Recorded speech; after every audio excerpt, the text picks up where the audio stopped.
Welcome to the RadioU Podcast. Coming up, which popular streaming service is about to shut down for good? Also, is Ryan Day serious about this? All that and more on the way next. Hudson and Allie here. Don't forget to subscribe, rate, and review the podcast if you haven't yet. I just introduced Allie to something from baseball history that I can't believe you didn't know about, and that is what they call fighting baseball. It is a baseball game that was put out on the Super Nintendo back in the 90s, and it was made in Japan. The thing with it is they had some of the baseball rights, like the MLB rights, but not all of them. Yeah. So they couldn't use real MLB player names. Yeah.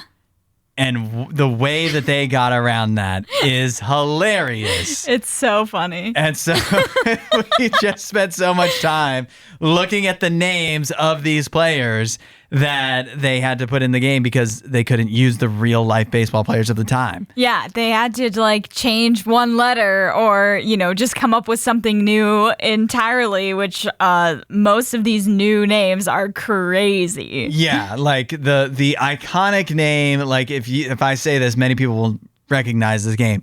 Bobson Dugnut. Is one of the players. Who came up with this and how did they come up with this? I just feel like they didn't understand, like Japanese is completely different characters. Oh, yes. So they're just like, yeah, we can switch like a letter or two or whatever. And it'll make sense. Yeah, and it's actually definitely, I mean, if we had to come up with fake Japanese names. Oh, they'd be terrible. We have no idea. Everybody would be named Akira, like every single one of them. But I think about some of these names like on I would say nearly weekly basis. That's so funny. And I found out about this a long time ago, but it's so fun to share it with you now.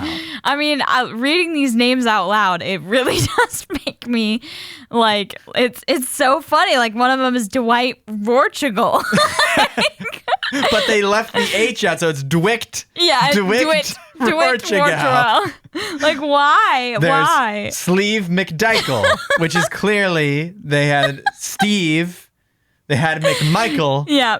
And they switched out one letter in both and just thought that would be fine. Yeah, Sleeve McDykel. Or Todd Gonzalez. Gonzalez. The classic American name, Gonzalez. Oh, these so funny. Or Mike Truck, Dean Reshry. Some of my favorites are the ones where I like recognize who it actually was supposed to be. Right. Like there's one that's Ray McShriff, which I'm pretty sure the Ray is R-E-Y. That would have been Ray Ordonez. Yeah. Because he spelled his name that way. And then McShriff would have been Fred McGriff, who was a great first baseman. Yep. But they switched it out. They switch a bunch of names around. McShriff. Yes. Or how about Jerome Grid or Gride? Yeah. And then I also like the ones where I can't even figure out what the starting point was. Yes. Versus where they landed with it. Because Jeremy, I kind of get, but Gride, I don't know. Was there a Bride, like Bride last name? I'm not sure. And they just changed the B to a G? Mm-hmm. I don't know. But also, Raul Chamberlain is crazy.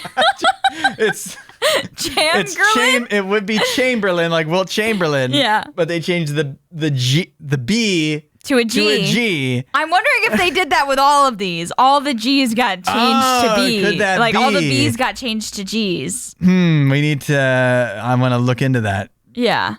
I don't know. I don't even know. I don't see somewhere else where I can compare that to. And some of them, they did get pretty close. Like Carl Dandleton almost is a real name. Almost sounds like a real name. It's probably close. Sandleton or something like that. Yeah.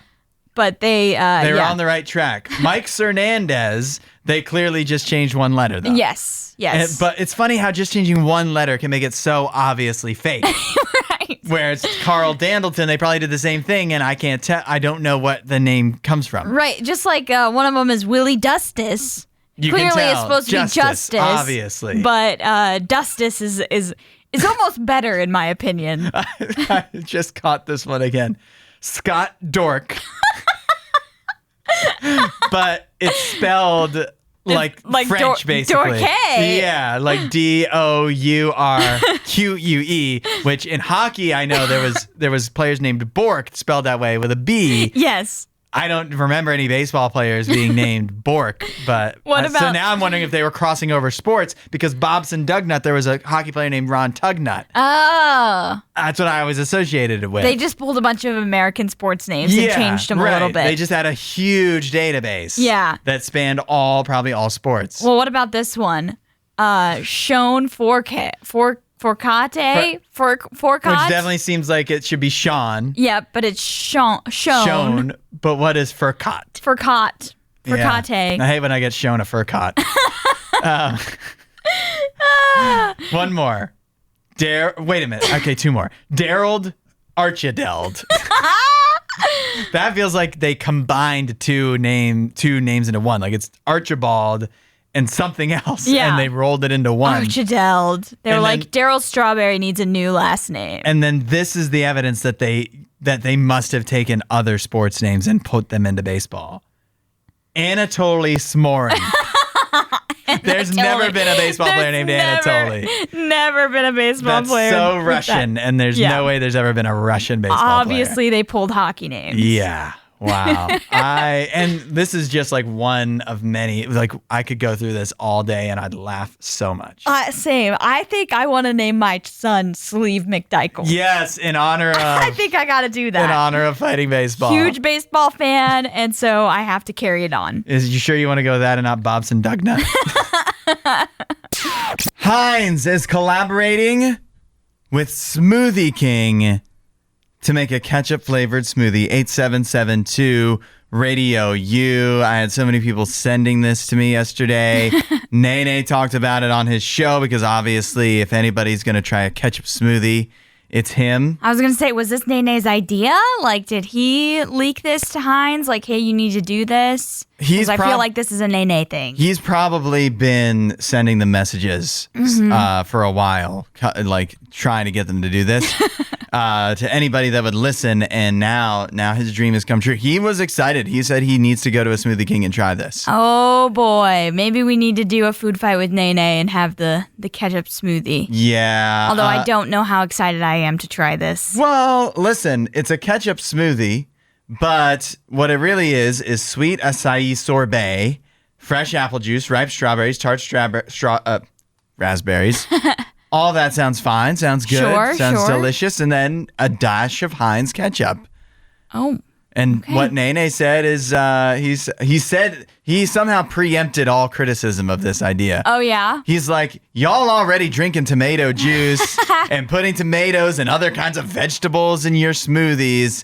So who's to say that a ketchup smoothie can't be good? Yeah. I personally don't do those things. But I suppose if you are making fruit smoothies and putting tomatoes in them, then this might be something you would like. And it's difficult. I don't put ketchup on as many things as Nene does. Mm-hmm. But it's difficult to think of things that ketchup doesn't improve, or things that aren't good that ketchup covers up for all of their flaws. Well, I think there's certain things that ketchup pairs with really well, but then there's also things that I wouldn't want to put ketchup on.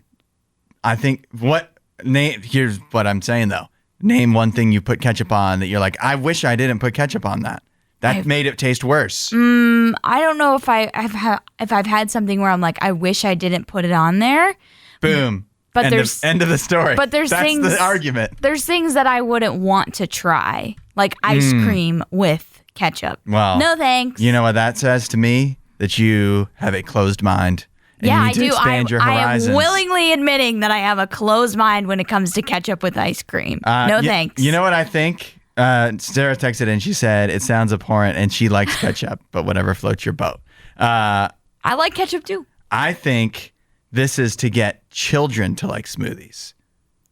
Oh, okay. I mean, my brother did love ketchup when he was a kid. When you're a kid, every meal has ketchup. Pretty much. Chicken nuggets, mac and cheese, obviously French fries. Like you put ketchup. I know, like I had cousins that like when they were kids, they ate like ketchup with a spoon basically. When I was a kid, I would get the little cups at like Wendy's, little paper cups, and fill those up with ketchup and just eat it straight. When you're a kid, ketchup is amazing. And so, and the food that you don't like more than any other time in your life when you're a kid, the food you don't like, it's like, well, I'll put ketchup on it. And it'll make it tolerable. Yeah. It's not dip a raw carrot in ranch. No, it's dip a raw carrot in ketchup. Oh, that sounds gross. This is what they're trying to do. They're trying to get children to go to Smoothie King. Okay. I think that's the goal, to like smoothies. I feel like there's other type of smoothies that kids would like, that are just like sweet smoothies. Yeah. Super sugary. Yeah, but the parents aren't going to want to get them that.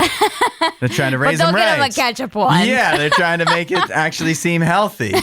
And it was all that fruit stuff and then ketchup. I'm pretty sure there's nothing healthy about ketchup. Landon texted in and said, I'd try it. All right. So we got Landon in. Landon's on board.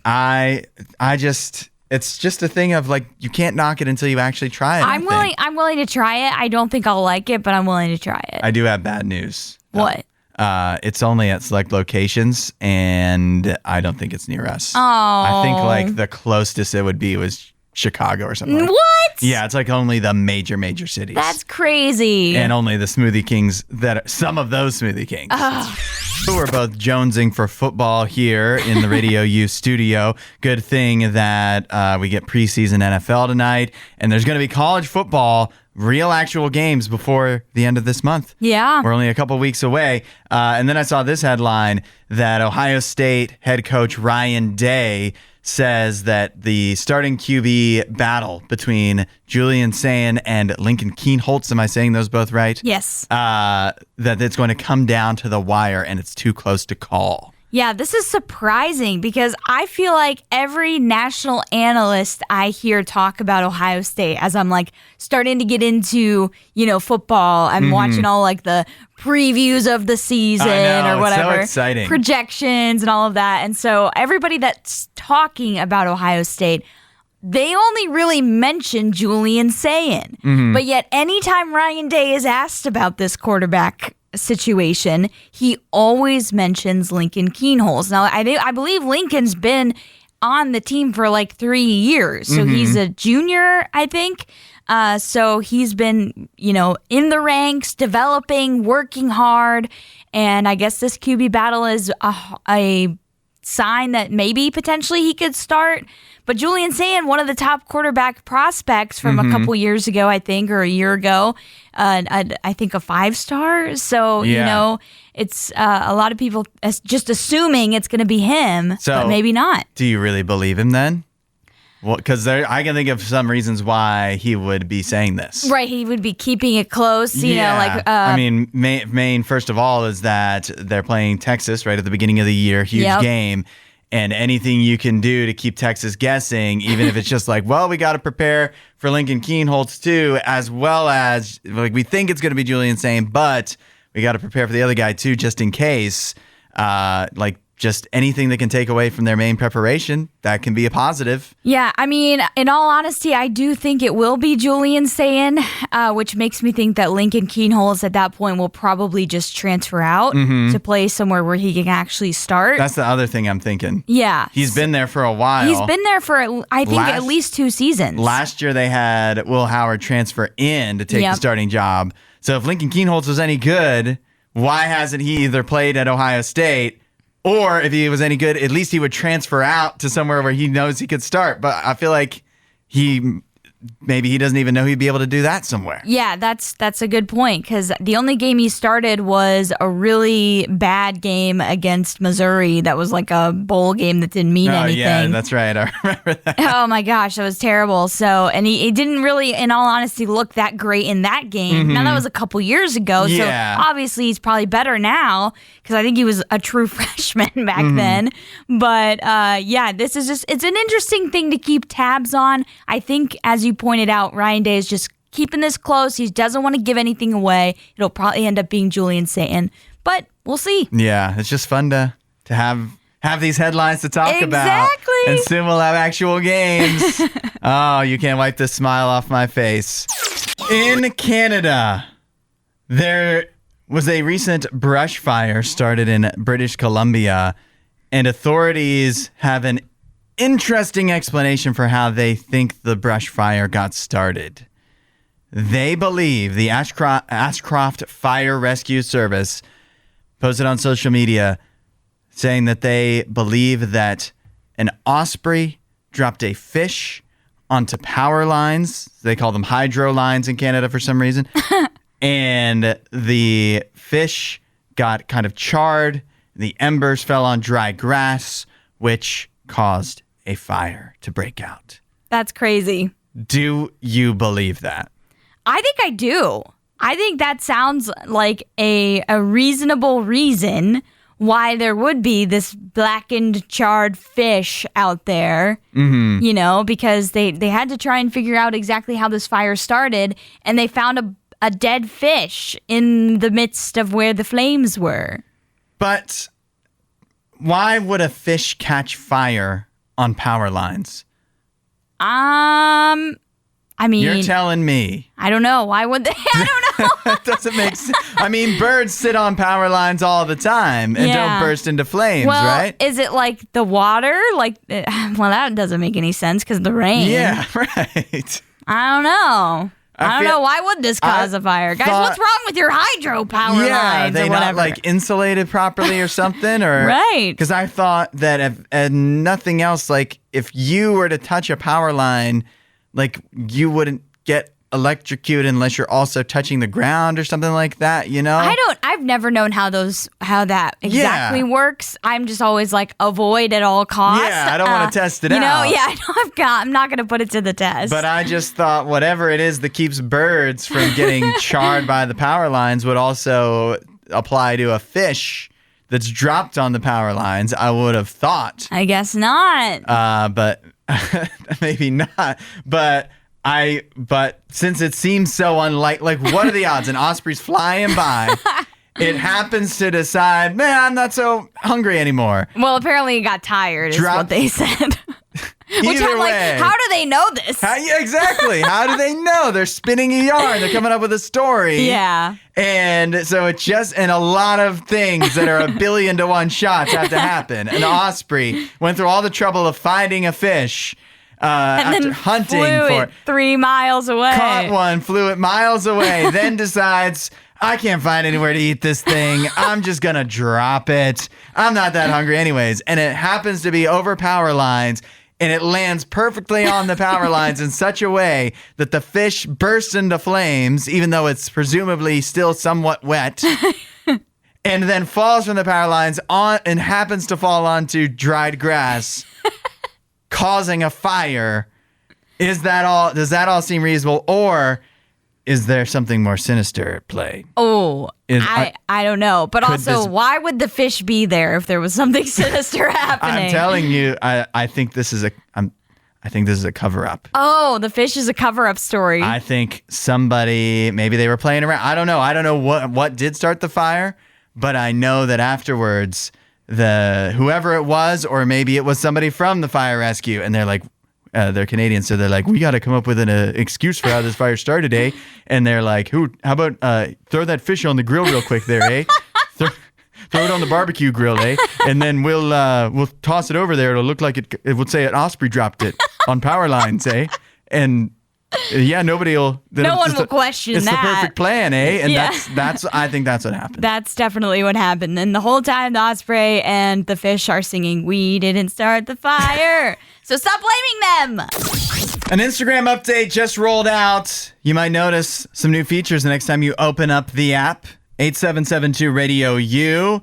One of the top features people are talking about is the new location sharing map feature in Instagram, where they do emphasize that you have to opt into this. It is not on by default, but if you opt in, your location will update every time you open Instagram, and your friends will be able to see where you are or where you were the last time you opened Instagram. Yeah, this is a no for me. I'm not going to be doing this. I don't understand the point. I don't know why anybody shares their location with anybody ever. Yeah, I mean, I understand for families, like with like the Live 360 and things like that. You know, you want to know where your family's at or whatever, especially if they're traveling like across the country or worldwide or whatever. I've never done those things before, but I do know some families that they're really into that stuff. But as far as sharing it with like friends on social media, that to me gets a lot more iffy. Yeah, you know? I don't know what the point of this constantly being on would be. Yeah. And it's not like it tracks you, they say anyway. It's not like it shows your location to everybody all at every current moment. It's only it only updates when you open Instagram. Right. So if you open Instagram at your house, it will, and then you go off somewhere, it will still show you on the map as being at your house. Yeah. So it's not like somebody could follow you around or whatever. But it's also not like somebody could, if you have some weird followers or whatever that you don't realize that they could be using this to like really spy on you in a pretty invasive way. Right. And just to there's trade-offs with the information we give to social media, but what are we getting out of this? Yeah, what's the positive? What's the purpose? I don't understand why, they're like, it's a lightweight way to connect. Really? What do you mean way to connect with people just by sharing location? Such a strange thing. It's a lightweight way to stalk your friends. Yeah, exactly. And the one thing I'm not sure about is it says it shares it with your friends. So I'm assuming that means people you are following and they are following you. Mutual follows, I would think. It can't be just anybody that pops onto your profile and is following you can see this. Yeah. Yeah. Which makes it a little bit better, but still not great. But I don't know what is the benefit to me. I don't think there really is one. I think Instagram is just like, give us your location. Ha ha ha. Turn it on. Not like they don't already know, but why do they have to tell it to the whole world? Right. Why do they have to share that information with other people now? And I feel like either this could really ruin the ruse you've put up on Instagram of like you're always out doing exciting things, or it just makes you look sad because you're like always at your always house. Home. Yeah. You're always at home or work. You never go anywhere fun. Liar. Yeah. I just don't get the point. I did see though, and I don't know, I have an Instagram now, but I don't know enough about Instagram to know. But apparently they've also finally added just a straight repost button. I did see this with the recent updates. So that actually feels like... That's a useful tool. Everywhere else has that on like TikTok and Twitter. Like you just hit the repost button and it just posts it out there. And I don't understand why Instagram never had that before. Yeah, that was like a function. If you wanted to be able to repost something, you needed to use like a third-party app that like connected to Instagram. It was like so dumb. Screenshot a video of it or whatever. Yeah, and then post it yourself. So this is a much easier way to repost content. Yeah, well, glad they finally got on that, but I still am confused by the location sharing map. Yeah. If you have a good reason for this, let us know. 8772 RadioU, why Instagram would have a location sharing map. Yeah. Why you would opt into that. I have been trying to read a whole bunch of books this year. And I say a whole bunch because originally my goal was 100. But I know. I wanted to check in on that. I don't think I'm going to make it. I'm on number 49 and we're obviously in August. So you got to find some short ones. Yeah, that's what people keep telling me anytime I tell them. Get some like Dr. Seuss or something. Right. Dr. Seuss, the Hardy Boys or something. Hey, it's the anniversary of Green Eggs and Ham this year. Oh, yeah. You should definitely read that. I just read it over and over again. Yeah, no. Does that count? No. If you do it over and No, over. I'm just joking. I'm being dumb. But anyways, I'm on book number 49 and I've really been enjoying this book so far. It's one that I've actually read before, which I was thinking I was going to try and only do books I hadn't read. Mm-hmm. But, there's only so many books I have and I can't keep getting new ones. Yeah. So I'm like, you know what? I'm gonna read one of these books because I read it for the first time last year and it changed my perspective on a lot of things. Okay. It's called The Pursuit of God and it's written by a pastor named A.W. Tozer and he's from, he lived a long time ago, like not super long, but early 1900s-ish. Okay. So anyways, he wrote this book and it's all about, pursuing a relationship with God. And the third chapter to me is probably the most profound in the entire book. The third chapter is called The Veil. And he talks about this concept, and I was like, this is so true. There's almost like a veil over our eyes between us and God. It like separates us. Okay. And it's literally, the veil is literally self. It's just us. It's the whole concept of like self-righteousness, self-indulgence, self-sufficiency. The things that make us think we can go through this life on our own without anyone else. We don't need anybody, and we'll be fine, when really that's hardly the case ever. Our salvation entirely comes from God. Right. And there's so many things that we face in life that if we just realized we didn't have to go through it alone, it would be a lot easier. Yeah. You know? And so I thought that was such an interesting way to put that. He calls it like this opaque veil that completely just veils our eyes and makes us think that we need to focus on self and not on God. Mm-hmm. Yeah, I think there's a lot of different reasons that like that can pop up for us. Right. Where like for me, I think a lot of times when you are going through something, you just don't want to, like there's some people, and maybe this is sometimes the case where for me, where it's like you don't want to seem weak. Yeah. So you don't want to ask for help. But there's also times where it's just like, I don't want to trouble anybody else with what I'm going through. Right. Especially if I'm not 100% sure that they can actually do anything. Right. You know, and so you just keep everything in, you keep it all to yourself and think I can just, you know, if I just push through, it's going to be fine. But we don't have to do it that way, and that is going to beat you down and stress you out so much. It is going to like, it's just making your life way more difficult than it needs to be. Absolutely. He literally calls it the sins of self. And the one that he points out hit me so hard with conviction that I was like, oh my gosh, this is me, was self-sufficiency. Because I don't know about you, but I've always heard self-sufficiency in a positive context. Right. In a way that's like, it's a good thing to be self-sufficient. You're not depending on other people, and you're not burdening other people with your problems and with, you know, whenever you need help or whenever you're going through a struggle. But when you realize that you don't need to be self-sufficient, that you can have a relationship with God, you can cast your burdens upon Him. He literally tells us to do that in the Bible. It will change our whole life. So I promote this book to literally everyone because I'm like, it changed my perspective on so many things. If we can get past self, then we can realize that there's a God waiting right there beyond that veil that just is like so thin, but it makes our ability to see Him almost impossible. Yeah. If we can it just clouds everything. Right. If we can just get past self, we will be okay. Find out. You can start that journey right now by just saying, hey, God, I'm ready to find out more about you and try to get over myself. I want to know more about what you can do in my life. So talking to Jesus wherever you are and see what happens. You can also go to radiou.com/free gift. It's the end of an era. A streaming app going by the wayside. This is nice. One less subscription that will be subjected to. 8772 Radio U.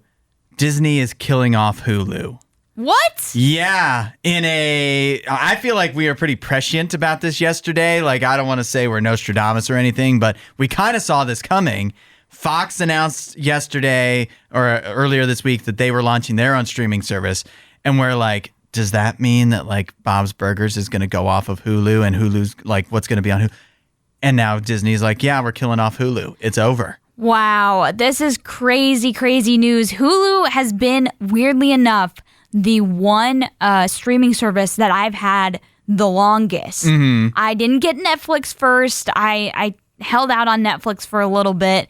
And Hulu was the one when I got into streaming, that's the first one I ever got, and I've had it ever since. Hulu's been, I feel like it gets underrated as a streaming service. Yeah. But now it's going away. Now, this is not going to be actually, like, this is announced, but the plug's not going to be pulled on Hulu until next year. Yeah. Where most of Hulu, if not all of it, is going to roll into Disney Plus, which I think you can literally access anything on Hulu now on Disney Plus if you have Disney Plus anyways. Yeah, if you have the bundle, if you have an account, it's kind of a joint thing anyways. Yeah. But now you just won't even need a separate app. You'll just have one app. And I'm curious about, because they kind of address this, but not really. For those that are already Hulu subscribers, what is that even going to look like? Yeah. You know? What happens to you? Yeah, because I don't have Disney Plus, but I have Hulu. Which is, by the way, crazy.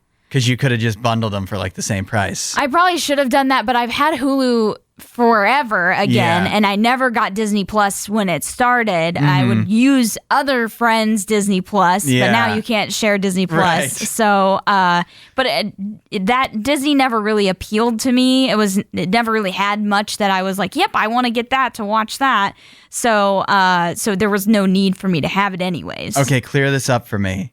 It says here, the reasoning for shutting down Hulu and bringing everything together includes an improved consumer experience, lower costs due to a single tech platform, and opportunities to bundle ad sales. When they say lower costs due to a single tech platform, does that mean the Disney Plus / Hulu bundle will now just be Disney Plus and it'll be cheaper? No. Why not? They mean lower costs themselves. I know, so shouldn't that be lower cost for us as consumers? Pass the savings on to us. They're not going to do that. They're not going to pass the savings on to us. They're Disney. They don't care about people. They don't care about us. Think about the shot across the bow that would be to Fox as they launch their super expensive streaming service. The Disney Plus is like, we're actually lowering prices. Disney's probably going to take this excuse to increase the prices. Somehow, yeah. So even though they're literally saying it's going to be cheaper for us to run. Right. They're expecting none of us to look into that. Yeah. And they'll just be like, you get double the content now. So now the price is going to be up $5. Oh, why do I hate that you're so right? You're so right about this. R.I.P. Hulu. I love Hulu. I love it. There's so many great shows that I found on Hulu. By the way, those shows aren't going away. Yeah. So don't worry if you love the bear. It's not going to die. And Only Murders. Yeah. It's a Disney Plus show now. Being a grown-up can be very stressful. How do you de-stress? 8772 Radio U. You dealing with your rent, paying your rent, exams, maybe a mortgage, relationships. If you're Chinese, you might deal with it with an adult pacifier. Apparently, this is a trend that has taken off in China. Where people, grown adults, men and women, are de-stressing by sucking on pacifiers made for adults. This is crazy. Can I say that anytime you put the word adult in front of something, it makes me uncomfortable? It makes me uncomfortable too, because I'm worried about what how this started. Every single word you put adult in front of it, and it makes it bad. It changes the meaning, even if it's not something that we, as far as we know, exists. Yes. Even adult, like Happy Meal at McDonald's, kind of makes me a little uncomfortable. It's uncomfy. And we could just go down the list. I could just say adult anything, and all of a sudden it becomes weird. And so that also applies to adult pacifiers, even though, as we're seeing, like there's nothing actually problematic necessarily about it, but just the idea that people are having adult pacifiers sounds uncomfortable to me. I mean, if I saw somebody that was an adult with a pacifier, I would consider it a red flag. So when you're a kid, I mean, yeah, for sure. When you're like a baby, like a child, at first you're allowed to have a pacifier.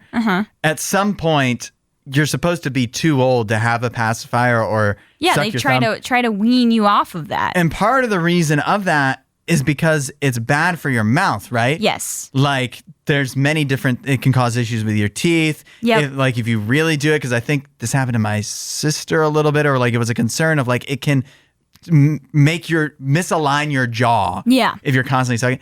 So once you're an adult, does that not happen anymore? Like, do we still have that concern? No, there still is a concern that you could have issues with your mouth, because doctors point out when this trend is happening in China, there's like a Chinese doctor that said, yeah, you could have issues with your jaw. Mm-hmm. You could cause issues with just different linings and things in your mouth, that you shouldn't have something in in your mouth that you're sucking all the time. Yeah.